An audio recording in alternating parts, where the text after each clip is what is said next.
On the front line in a divided town, fighters from the Free Syrian Army are taking no chances as they enter this damaged building, even though there's supposed to be a ceasefire in place. They patrol these positions, the scene of heavy battles in recent months, to make sure government forces are not advancing.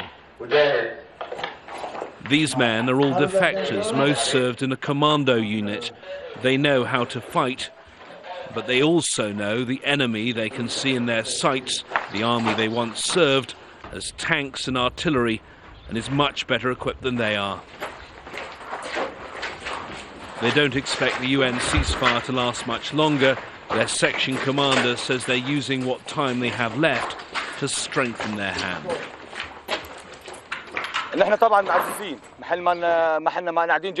No doubt we are reinforcing our positions, and we are certain once observers leave, Assad's army will shell the area, wreak violence, destruction and killing. Any person appearing on your screen will find all his family members killed the next day. We are taking precautions.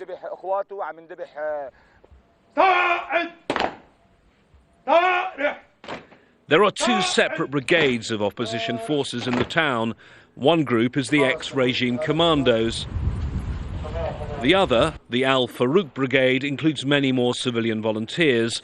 However, we were told there's no room for extremists. And it's a military man in overall charge in al-Qusayr. The colonel didn't want his face filmed because he's not defected yet.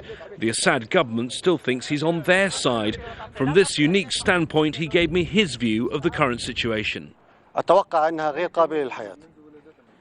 I believe Kofi Annan's plan is not viable. It is throttled at birth. The regime is only trying to buy more time. This regime is deceitful. It is murderous. The Annan plan depends on a relatively small core of unarmed UN observers monitoring the ceasefire. While we were in the town, they arrived for their first visit. Free Syrian Army forces in cars and on motorbikes followed them, driving right up to the town's hospital, now one of the government's main military bases.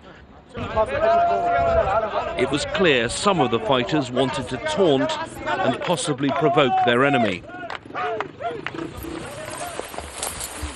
In the fields around al-Qusayr, the Free Syrian Army is using the ceasefire to probe the defences of Assad's forces. They know that if the UN plan fails, they must try to gain territory. This is where the battles would take place. We followed the fighters to a vantage point overlooking the government forces. We've crawled through poppy fields and apple orchards, what would normally be beautiful, picturesque country, but right now this is the front line, and this wall is as far as we can go. Here, Free Syrian Army forces taking up their frontline positions.